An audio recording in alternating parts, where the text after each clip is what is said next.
Hello, and welcome to Spokane County Spotlight. I'm County Commissioner Al French, and my guest today is Larry Krauter, the CEO of Spokane International Airport and Felds Field. Welcome. Thank you, Commissioner French. Happy to be here with you. Yeah, so today we're going to talk about the airport and all of the terrific things that are going on at Spokane International Airport and Felds Field. Yes. For a little historical background for our audience, the airport is owned jointly between the City of Spokane. They own 50% of the airport, and Spokane County owns the other 50%. So we are partners in this regional asset that you get to manage for us. And you're doing a fantastic job. Well, thank you very much, sir. Why don't you share with the audience a little bit about your background and what you did before you came to Spokane County?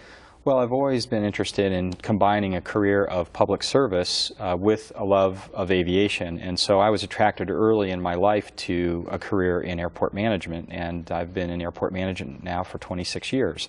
And I've got a background in planning and development and engineering, and so I enjoy developing facilities and developing airports. And when I looked at the opportunity here in Spokane, one of the things that attracted me very much, beyond the fact that everyone here is just so very nice and wonderful and supportive, is the fact that the airport has tremendous upside. And I saw that upside, and as an airport developer, in addition to an airport executive, I really looked at that as a great challenge.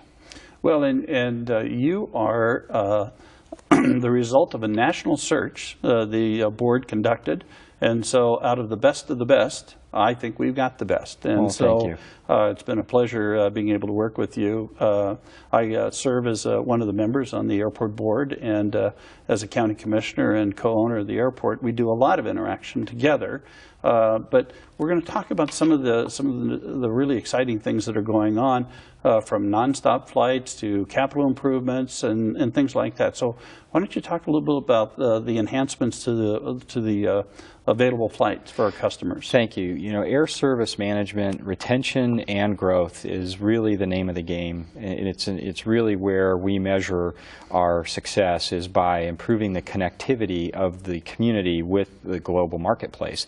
And since I've arrived, we've added 4 new cities, 4 new nonstop markets. Some of them are markets that were served previously before the recession that we've been able to bring back, like a nonstop flight to Los Angeles, which has become the 2nd highest performing regional jet flight in the Delta LA hub.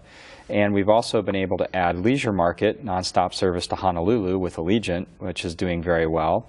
We've also added a nonstop seasonal service to Chicago Midway Airport, also the 2nd highest performing route over Chicago Midway for Southwest. And of course, we most recently announced seasonal summer service between Spokane and Atlanta nonstop, which is really exciting for us.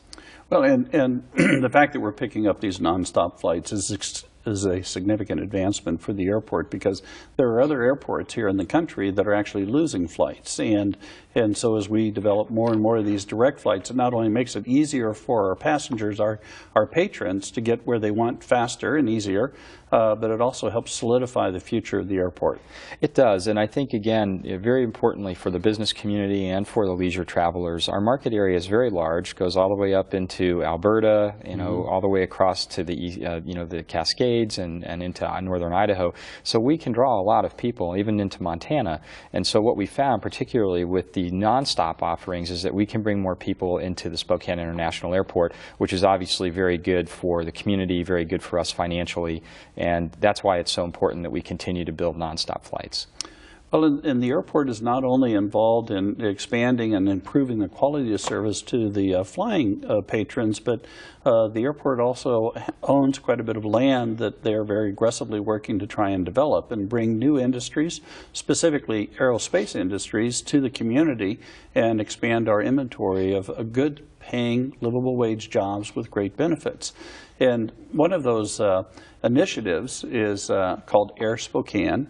And it's the Aerospace Initiative Recruitment to Spokane, and that's a partnership that's been created between Spokane County, the City of Spokane, obviously the airport, Avista as the major electrical utility in servicing the airport, and the community colleges that offer programs to help train workers to get into the aerospace industries and stuff. So we're going to spend a little bit of time talking about that. But before we get to that, why don't we talk a little bit about some of the improvements that are going on at the airport? We've got a landscaping project that's going on. We do, and it's probably one of the more visible enhancements that we've been making over the past few years. But when I arrived at the airport, one of the things that became apparent to me is that we needed to do a much better job of our front door image. And the good news is that we have a lot to work with because of the significant amount of inbound and outbound road and the property that we own in between the roadways primarily and along the sides of the road. And so we looked at opportunities to say, how could we landscape this pleasantly and light it even so that our folks can enjoy it at night? And as you know, during the holidays, we went to the extra effort of decorating the area, and we had a lot of positive comments from citizens in the community about how much they enjoyed seeing that and how much they enjoyed coming home to that. And that's obviously very important to us. But the front door image is critical because there may be a person who's flying into or leaving Spokane that may be making a decision to bring their business here. Okay. And it is very important that either that first impression or that last impression is the best impression. Right. And so we need to do and are doing several phases of landscaping, and we'll have another phase this year coming in as well. And so I think people are going to be really excited. I've had a lot of comments as people come out in the spring and see some of the things happening. So it's really exciting. Well, and I've had the opportunity to read some of those emails where people that are either coming to Spokane to visit or here for business have really complimented you on especially the Christmas decorations. You know, it really made the airport very festive, and sometimes travel during the holidays can be a little tense, but it's always nice to be in a nice, comfortable environment. And you made a really great place. Well, and it is a great place, and we just made it even greater because in addition to the decorations, we also hired local musicians to play Christmas-themed music during the holidays. And as you point out, they help de-stress the travel experience. And when everybody's feeling less stress, things go better, including even the screening. Even the TSA employees complimented us, and if they are happy, they're going to be providing better service as well. So it's really gratifying.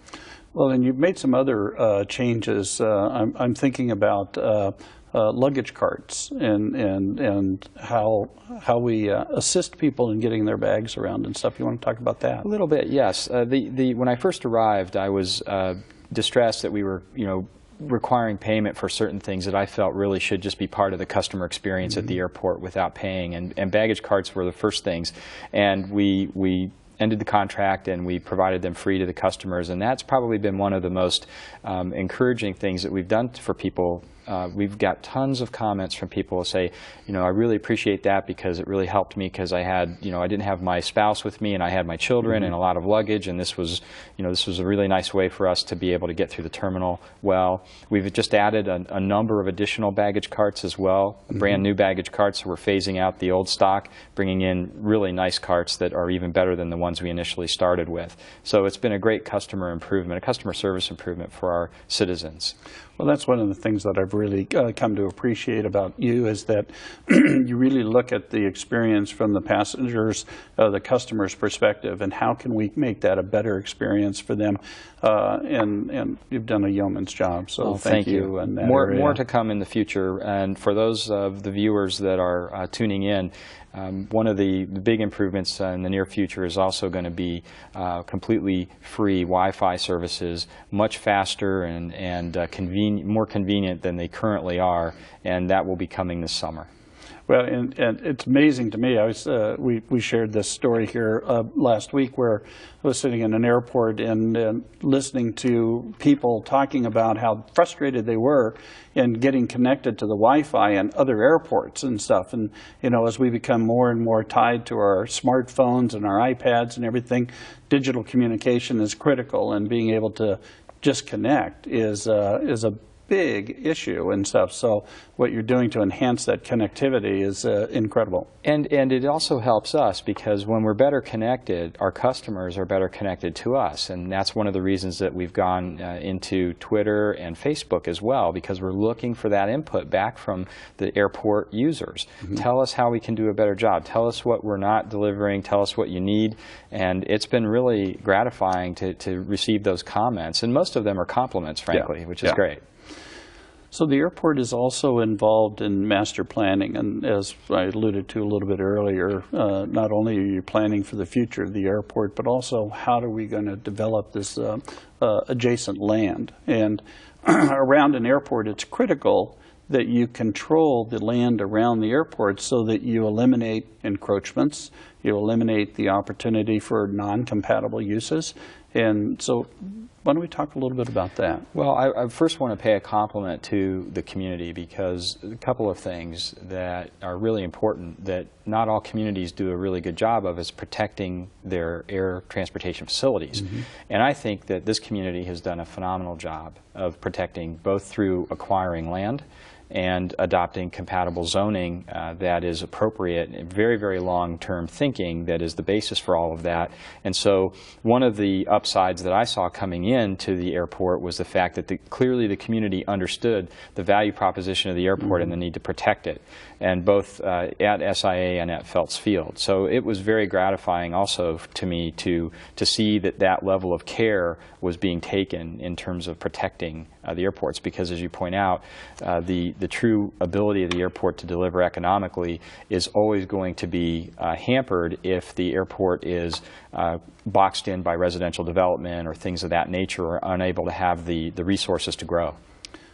So we're not only concerned about the development that happens around the airport, but are also concerned about making sure that the planes get off the ground or have the ability to land, and keeping the airport open, especially during the winter seasons and stuff. So one of the challenges we have, obviously, is snow. And so we've made a significant improvement to the assets to deal with snow. Can you talk about that a little bit? Yes, we have, and really importantly so, because obviously our number one job is safety. We are a safety culture, and safety is our top priority.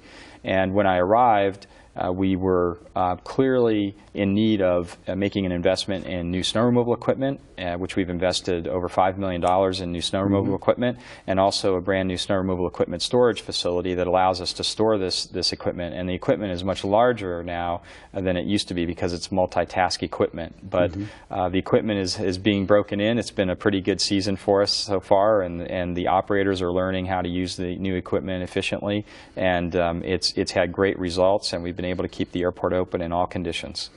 Well, and I've been in the facility, and it's a great facility, but the other part, and of course as an architect I'll appreciate this, is that we just received a designation for that facility. Can you talk a little bit about that? Well, we did, and we worked very hard to make sure that we are following sustainable practices in all of our construction, and it's very difficult to, as you know, to get LEED status, LEED status, and we received gold status, which is really phenomenal. And it's one of the, I think it may be the only building in the state of Washington at the time of its nature that actually achieved gold status. And so we were very proud of that, and mm-hmm. I think the community should be proud, because not only is it a very iconic looking building, but at the same time it's a very efficient building. We're saving a lot on the operating costs. So in addition to the snow removal equipment facility, and we're also making improvements to the taxiways for the airport, and some other capital improvements. In fact, this last year and this year, you and your team have managed to bring over $30 million worth of grant money to the airport to be able to help finance a lot of these improvements. So as a taxpayer in Spokane County, to see these grant monies coming into the community and feeding not only construction jobs, but also enhancing our airport, and not having those to be paid for by local dollars, is a significant achievement. So you want to talk a little bit about that? All credit really goes to the hardworking staff at the airport. Mm-hmm. They are just a great group of professionals who are so loyal and dedicated, and they work so hard to get these projects ready to go. And in this particular funding cycle, we did very well, as you point out. And I think the viewers would be interested to know that this is money that is competed for at a national level. and it's through a discretionary account that the FAA has authorized by Congress. And so, as you point out, this is money that would otherwise have gone to other communities, and we were able to keep it here in Spokane, bring it to Spokane to sustain jobs. And it's very significant because this is a $15 million project that we're working on over about 2 to 3 construction seasons. So it is keeping a lot of people employed, in addition to the other projects that we're doing, like the new fire station that's currently also under construction as well. Right. Well, and we're also doing some planning, and I think we just recently, or in the process of contracting with a design team to help us with some terminal improvements and stuff. So would you like to talk a little bit about these? Yes, the terminal building is really quite a challenge, and it's in a good way. The building was built in the mid-'60s, as you know, and we've really achieved an amazing amount of livability and life out of that building, but it is in need of some serious reprogramming, as we use architecture parlance. And we need to upgrade the finishes in the building and make the building work more efficiently for our airline partners. And we also need to make the buildings work a little bit more effectively together. And because many airports our size only usually have one terminal building, we have 2. So we're going to try to figure out a way to join these terminal buildings and make them function more like one terminal. And in the process, we're going to also, again, bring upgrades in finishes and other things that are overdue in that process. So it's going to be a very significant project, a lot of phasing, and we'll hopefully be able to do it on a pay-go basis to be efficient financially. Well, and extending the life of the existing facility is obviously critical, and we want to get the maximum amount of use and value out of that building. But at some point, we're going to grow our way out of that. And so the airport has been involved in doing master planning, and talk a little bit about what the future opportunities might look like for the airport. Really, we are at a place in terms of our development, in terms of the economy, that we want to be very careful about how much we really do spend on the things we just talked about in terms of reprogramming the buildings, because as you point out, as we grow and the air transportation system responds to the growth in our community, we are going to rapidly outgrow both of the existing facilities. And as part of the master plan, we felt an obligation to look very long term, recognizing that we have a future parallel runway that will be constructed, and to look at the terminal area in relationship to all of those airfield facilities. And we came up with a concept that people, that when they see it, are very excited about, and I'm glad that we're able to show it to the viewers, because when people look at it, they say, wow, that really makes sense. And what it really is building processing boxes that are properly located in between the future parallel runways, so that as things change, we can reprogram inside the boxes, but basically it's a really great investment because of its flexibility. And so reorienting a future terminal into the greenfield area and aligning it properly with the 2 runways is really going to make for a really efficient long-term design that can be expanded almost into infinity. Yeah, and I think we just had the graphic on the screen and stuff. So a great vision, and we've got a path forward and stuff. So you mentioned earlier about the fire station and fire protection out at the airport and stuff. You want to talk a little bit about that? Yes, the federal aviation regulations require us to maintain a certain number of fire vehicles that are able to respond to aircraft incidents. And in order to meet those regulations, we thought it was important, when we looked at the master plan, to actually relocate the fire station to make it much easier for the firefighters to respond to the airfield than they do today. And it also clears a pathway for future development in the cargo area of the airport that the current fire station is in the way of. And I think the other important aspect is that we want to provide a very, very first-class environment for our firefighters who spend so much time on duty to be at. And so we were able to go out and get FAA discretionary money again to build the station. It's an $8 million project. And I think the viewers, as they come in and out of the airport, this will be one of the most visible buildings that they will see as they come and go. But the good news is that it will house the equipment properly and efficiently and bring it closer to where we need it, so to reduce the response times. Yeah, that's terrific. So with all the things that are going on with the airport proper, the other exciting stuff that's going on is the development opportunities. We have an existing tenant out at the airport, Associated Painters, that is now in construction with their second hangar facility. You want to talk a little bit about that? That's really exciting. And as you know, the airport built the first paint hangar, and our understanding with Associated Painters was we would build the first one and you will build the second one, and they are following through on that commitment. Mm-hmm. And their employment numbers have far exceeded what they initially told us, as they have increased their business with the airlines. They've also increased their business by getting a contract with Boeing to paint green 737s coming off the line on the west side, which is just really put them in a go fast mode to develop the second hangar.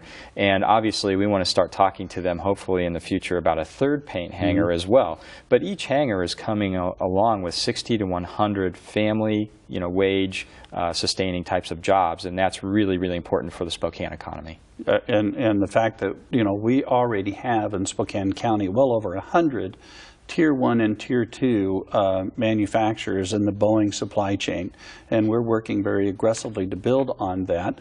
And in addition to the Associated Painters facility, we're also in the final stages of a negotiation with a company called ATS, which is referred to as an MRO, or Maintenance, Repair, and Overhaul facility. You want to talk a little bit about that?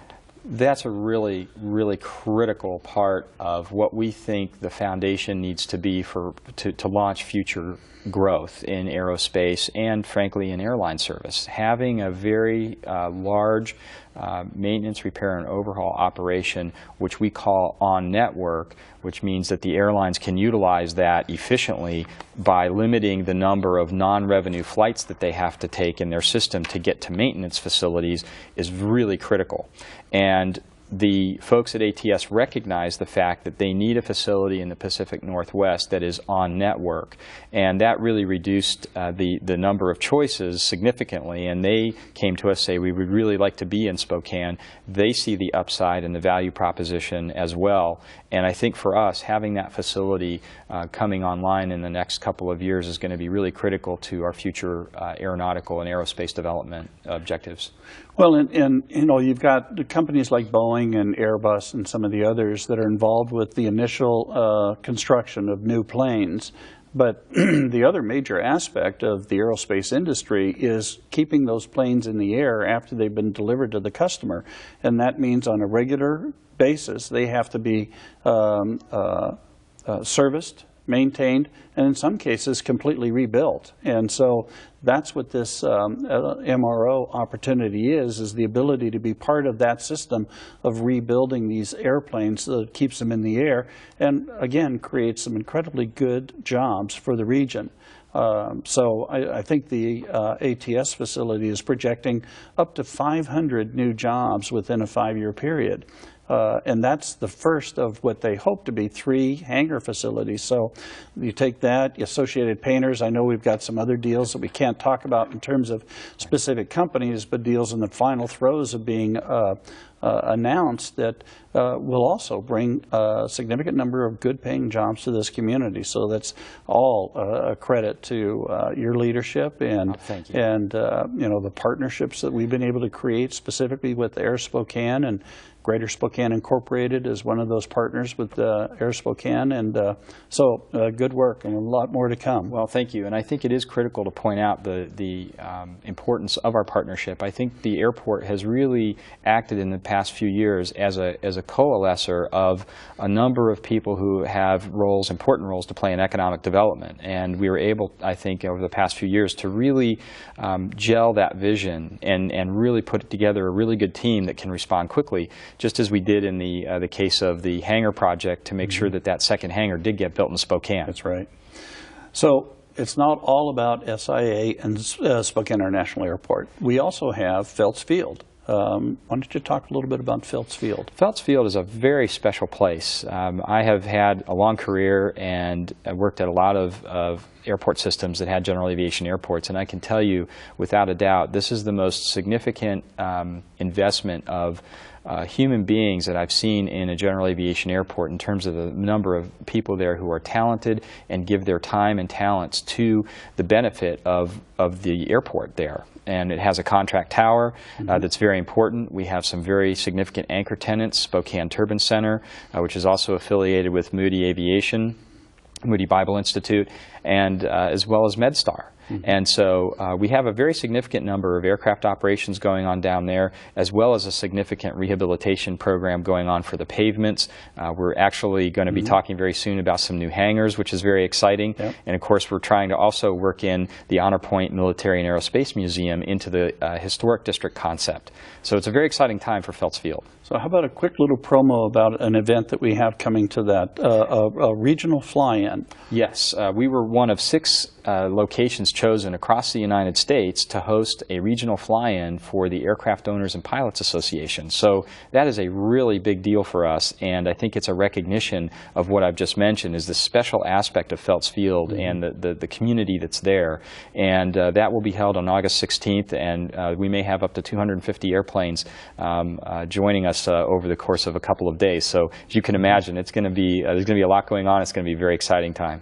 Well, and there are going to be a lot of antique planes as part of that fly-in too, and we have some historical planes out there now that are in hangars that are in private ownership and stuff. So this is going to be a very exciting time for Phelps Field and stuff. So we're getting close to the end of the show, and so I just wanted to compliment you on behalf of the community for the great leadership that you provided to not only Spokane International Airport and Phelps Field, but for the community in terms of, you know, making us a significant player in the aerospace industry and helping to grow this sector of our community. The aerospace industry right now employs well over 8,000 and with very good paying jobs with good benefits, and so we need to continue to work on this, and I know that it's your #1 priority. It's one of my top priorities in terms of economic development in the region and creating that economic engine for this region so that we can grow into the future. So, well, thank you. I have a wonderful group of people that I work with that get up every day trying to make good things happen for the citizens through the Spokane airport system, and I really enjoy my work. I really am very well supported by the community, by the county commissioners, and all the partners. So I get up every day really energized to do our very best for the citizens of Spokane. Well, thank you for all you do for the community, and we're happy to have you, your wife, and your family here. And thank you to all of you in the audience that took the time to join us. And again, my guest is Larry Krauter, the Chief Executive Officer for Spokane International Airport, and we've been talking about all the great and wonderful things that are happening out at the airport as well as Phelps Field. Hope you have a great day, and good night.